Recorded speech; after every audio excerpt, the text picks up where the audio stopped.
McDonald's दुनिया के सबसे प्रसिद्ध फास्ट फूड रेस्तरां में से एक है। भले ही यह बहुत स्वास्थ्यवर्धक नहीं है, यह बहुत सुविधाजनक हो सकता है क्योंकि मैकडॉनल्ड्स 24 घंटे खुला रहता है। लेकिन ऐसी मज़ेदार और दोस्ताना जगह में भी अजीब चीज़ें हो सकती हैं जिन्हें आप चाहकर भी भूल नहीं सकते।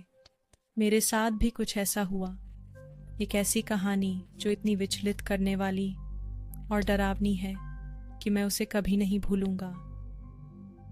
ये 3 साल पहले की बात है, जब मैं 17 साल का था। मुझे नौकरी की सख्त ज़रूरत थी क्योंकि अपनी शिक्षा पूरी करने के लिए मुझे अपनी कॉलेज की फ़ीस चुकानी थी। अंततः मुझे मैकडॉनल्ड्स में नौकरी मिल गई। अपने बॉस को खुश करने के लिए मुझे जो भी शिफ्ट दिया जाए वह करना पड़ता था, चाहे वह रात की हो या दिन की शिफ्ट, और जितने घंटे भी वह चाहे काम करना पड़ता था। इस समय तक मैं पिछले 3 महीने से मैकडॉनल्ड्स में काम कर रहा था, लेकिन मैं केवल दिन की शिफ्ट में काम कर रहा था।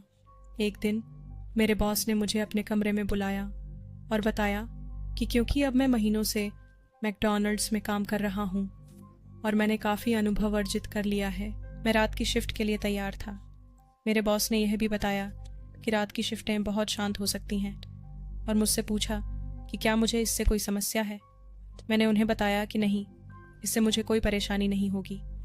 मेरे बॉस ने कहा कि मैं शनिवार से अपनी रात की शिफ्ट शुरू करूंगा। ये 12 बजे से 5 बजे तक होगा। मैं शनिवार को 12 बजे मैकडॉनल्ड्स पहुंचा।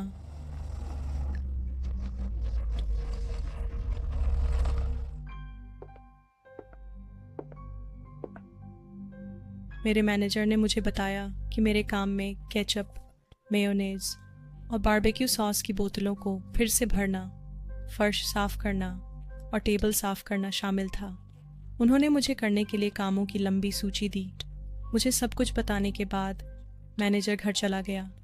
उस रात मैकडॉनल्ड्स काफ़ी शांत था, लेकिन मैं वास्तव में उस खामोशी पर ध्यान नहीं दे पाया क्योंकि मैं अपने काम में व्यस्त था। मुझे बहुत काम करना था। जब मैं अपना काम कर रहा था, मैंने समय पर ध्यान नहीं दिया और अचानक 2 बजे हो गए। ये थोड़ा अजीब था। मैंने देखा कि उस समय तक मैकडॉनल्ड्स में कोई ग्राहक नहीं आया, लेकिन मुझे इससे कोई परेशानी नहीं थी। मैं बस जल्दी से अपना काम ख़त्म करना चाहता था क्योंकि कल मुझे इसे मैनेजर को बताना था। मैं टेबल पर कॉफ़ी कप्स की व्यवस्था कर रहा